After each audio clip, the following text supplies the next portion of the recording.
Hello friends, welcome to win exam. जैसी हमारी जो सीरीज चल रही है सिटिंग अरेंजमेंट या फिर पजल की, आप लगातार, मैं उम्मीद कर रहा हूँ कि आपने प्रीवियस पार्ट देख लिए होंगे। आज हम देखने वाले हैं sitting arrangement, circular sitting arrangement. Just हमने प्रीवियस पार्ट में देखा था सर्कुलर सिटिंग अरेंजमेंट का एक बेसिक लेवल का क्वेश्चन। ये भी बेसिक लेवल का क्वेश्चन है, बट थोड़ा सा इसमें वर्डिंग चेंज है। तो मैं चाहता हूं कि मैं रिक्वेस्ट करता हूं कि पहले आप प्रीवियस पार्ट देख के आए तो ज़्यादा अच्छे से आपको समझ में आएगा। अगर आपने पूरी सीरीज स्टार्टिंग से नहीं देखी है तो शायद ही कुछ टर्म्स हो, ठीक है, कुछ ऐसे शब्द हो मेरे जो आपके समझ में ना आए, ठीक है। तो उसके लिए मैं आपसे ये चाहूँगा कि आप प्रीवियस पार्ट जो है सारे जो पूरी सीरीज है वो देखिए, आपके लिए काफ़ी बेनिफिशियल रहेगा। मतलब इतने अच्छे क्वेश्चन है पजल के। सिटिंग अरेंजमेंट का तो ये बेसिक क्वेश्चन है, लेकिन पजल के काफ़ी अच्छे क्वेश्चन थे, सिटिंग अरेंजमेंट का भी काफ़ी अच्छा क्वेश्चन था। तो आप पूरा प्रीवियस पार्ट देखिए और फिर आपका स्वागत है। तो क्वेश्चन पढ़ रहे हैं हम, क्वेश्चन आपके सामने दिख रहा है। आप पहले क्वेश्चन को रीड करेंगे, उसके बाद क्या करना है मैंने बताया था कि क्वेश्चन को रीड करते करते हम क्लू और हिंट नोट करते जाएंगे। क्वेश्चन पढ़ते पढ़ते हम क्या करेंगे, क्लू और हिंट को नोट करते जाएंगे। MNPRTWFH, ठीक है, कौन कौन है? MNPRTW और F और H, MNPRTWF और H, कितने लोग हो गए? ठीक है, बैठे हुए हैं। अच्छा देखिएगा, पिछला जो सिटिंग अरेंजमेंट था हमारा, उसमें ये नहीं कहा था कि जो पर्सन थे वो किधर बैठे हुए हैं, मतलब फेस किधर कर रहे हैं। वो सर्कल के, जैसे कि एक ही होता है सर्कल, इसी सर्कुलर टेबल में बैठे होते हैं।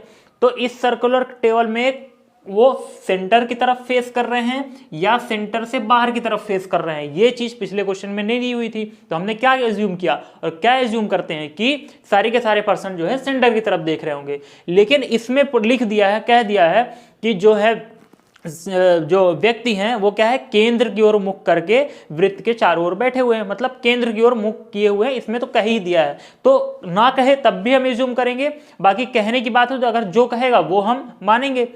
पिछले वाले क्वेश्चन में नहीं कहा था, इसलिए हमने सिर्फ सेंटर एज्यूम कर लिया था। तो ठीक है, चलिए कितने लोग हो गए? 2 2 4 2 6 2 8 लोग बैठे हुए हैं। जस्ट पहले जैसा ही क्वेश्चन है, सिंपल पहले जैसा क्वेश्चन है। तो अगर आपने पिछला वाला पार्ट देखा है तो काफी बेनिफिशियल रहेगा और काफी जल्दी हम और एकदम स्मूथ तरीके से इस सिटिंग अरेंजमेंट को हम सॉल्व करेंगे। तो 8 लोग हमने बैठा दिए। सबकी जो फेसिंग है वो किधर है? सेंटर की तरफ, ठीक है। सबकी फेसिंग किधर है? सेंटर की तरफ। अब जब सबकी फेसिंग सेंटर की तरफ है तो हमें एरो बनाने की जरूरत नहीं है, क्योंकि पिछले वाले क्वेश्चन में मैंने समझा दिया था। तो अभी ये एरो बनाने की जरूरत आप नहीं है, इसको आप जो है स्किप कर सकते हो। इस वाले स्टेप को आप क्या कर सकते हो, रिमूव कर सकते हो प्रोसीजर में से। तो देखिए फिर कह रहा है क्वेश्चन में कह रहा है कि P is third to the left of M। जो P है, P is third to the left of M, मतलब फर्स्ट सेकेंड थर्ड, मतलब M के लेफ्ट में है P। क्या कह रहा था कि P is third to the left of M। तो F M है, ये 1 2 3, थर्ड किधर? लेफ्ट में हो गया। क्लियर? फिर क्वेश्चन में कह रहा है कि and second to the right of T. तो मैं क्यों कह रहा हूं बार बार कि पिछला सिटिंग अरेंजमेंट देखने के लिए काफी बारीक बारीक चीजें हैं जो डिफरेंट हैं इस क्वेश्चन में। तो आपको एक डिफरेंशिएट कर पाओगे दो क्वेश्चन को बड़े ही अच्छे तरीके से। अब देखिए, इस वाले में उस वाले में हु शब्द का यूज किया था, इसमें एंड का यूज कर रहा है।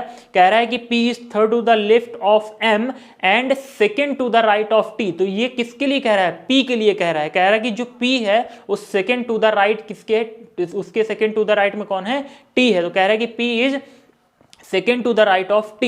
तो P is second to the right of T, मतलब T यहां आएगा और इसका सेकेंड राइट कौन हो गया? P हो गया। कह रहा था क्वेश्चन में कि P is to the second to the right of T, P is second to the right of T। तो ये भी हमने कर दिया क्वेश्चन में, क्लू नोट कर लिया। अभी हम क्या कर रहे हैं? क्लू नोट कर रहे हैं, हिंट नोट कर रहे हैं। डायरेक्ट हम वहां पे नहीं कूदेंगे, हम पहले क्लू और हिंट नोट कर लेंगे।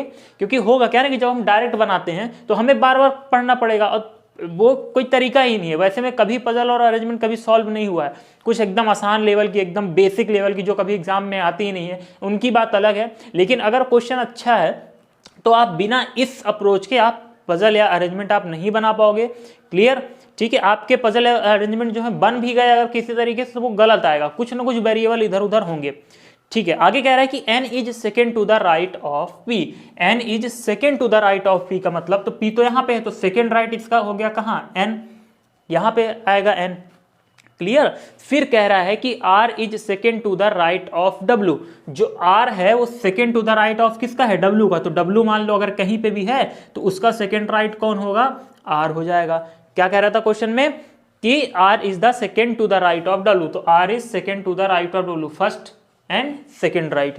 क्लियर। उसके बाद क्वेश्चन में कह रहा है कि W who is second to the right of M, जो W है वो second to the right of M है, तो M का सेकेंड राइट फर्स्ट, ये सेकेंड राइट कौन हो गया W। देखिए W यहाँ पे है तो W का 1% छोड़ के कौन आएगा यहाँ पे R आ जाएगा। तो ये देखिए कितना एकदम फ्लो में और कितने स्मूथ। यही चीज अगर आप डायरेक्ट सर्कल में किए होते तो नहीं हो पाता, आप कंफ्यूज हो जाते, लेकिन आपने एक क्लू के तौर पे उसको एक रो में रखा, ठीक है, लेफ्ट राइट कंसीडर करके, तो बड़े ही आसानी से आपने बता दिया। उसके बाद कह रहा है क्वेश्चन में कि F is not an immediate neighbour of P, F जो है वो P का इमीडिएट नेबर नहीं है, तो F यहाँ पे भी नहीं आएगा, F यहाँ पे भी नहीं आएगा, दोनों जगह नहीं आएगा ना, क्योंकि कह रहा है कि P का इमीडिएट नेबर नहीं होगा। तो F के लिए कौन कौन सी जगह बची, एक ये बची और एक ये बची, तो F इन्हीं दोनों जगह पे आएगा। क्लियर, F इन्हीं दोनों जगह पे आएगा, F या तो यहाँ आएगा या तो यहाँ आएगा। अब तो देखिए अब इसको उठा के हम उस पर रखें, अब हम क्लू को यूज करेंगे। तो मैंने कहा कि किसी भी क्लू को जब अगर सर्कुलर सेटिंग अरेंजमेंट है और वहां पे सबकी फेसिंग अगर सेंटर में है, ठीक है, तो आप किसी भी पर्सन को उठा के आप सर्कल पे रख सकते हो। तो मैंने T को उठा लिया, T को मैंने रख दिया कहीं भी मान लीजिए, T को मैंने यहाँ रख दिया, ठीक है।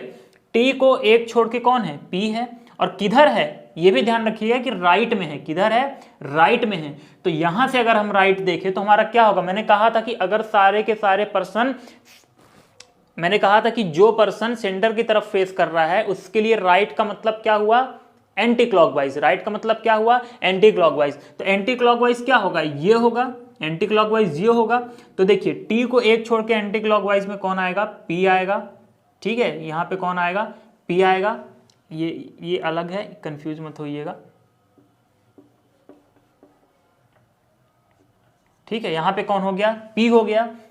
अब देखिए P को एक छोड़ के राइट में, अब सब एंटी क्लॉकवाइज में ही चलेगा, ठीक है। मैंने बताया क्लॉकवाइज और एंटी क्लॉकवाइज आपके अरेंजमेंट को, आपके sitting arrangement, direction, distance, puzzle, इन सबको काफी आसान बना देता है। तो लेफ्ट और राइट जैसी कोई अप्रोच जो है हमें यूज करनी ही नहीं है। तो देखिए कितना आसान बन गया। अब हमें कोई लेफ्ट राइट नहीं डिसाइड करना है, अब हमें सिर्फ जो है एंटी क्लॉकवाइज घुमाते चलना है। एंटी क्लॉकवाइज ही चलेंगे, एक छोड़ के N, एक छोड़ के N, फिर जो है तुरंत M है, फिर एक छोड़ के W, एक छोड़ के जो है W यहाँ आ गया W, फिर एक छोड़ के R, तो एक छोड़ के फिर R, ठीक है। ये हम घूम लिए पूरा, ठीक है, आ गए हम घूम घाम के। अब यहाँ पे R एकदम आखिरी था तो R एकदम आखिरी करेंगे। अब देखिए क्वेश्चन में कह रहा था कि P का इमीडिएट जो है नेबर F नहीं होगा, तो यहाँ तो F वैसे भी नहीं आ पाएगा, तो F यहाँ पे भी नहीं आ पाएगा क्योंकि इमीडिएट नेबर नहीं है। तो F कहाँ पे आ सकता है, F यहीं पे बस आएगा, और कोई कहीं चांस ही नहीं है F के आने का।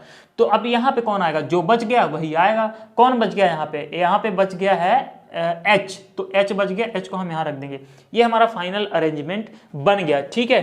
कौन है, P है, उसके बाद H, उसके बाद N, M, F, W, T, ये हमारा अरेंजमेंट है। अब इस अरेंजमेंट से रिलेटेड किसी भी तरह के क्वेश्चंस आ जाएं आपसे बन जाएंगे, क्योंकि आपका अगर अरेंजमेंट सही बना है तो क्वेश्चन का आंसर तो सही आना ही आना है। जैसे देखिए क्वेश्चन दिया हुआ है, कह रहा है कि who is the immediate right of P, P के राइट में कौन है, तो P के राइट में कौन है, P का राइट मतलब क्या, एंटी क्लॉकवाइज, तो P के राइट में कौन है, H है, तो P के राइट में कौन हो जाएगा, H, ऑप्शन नंबर B।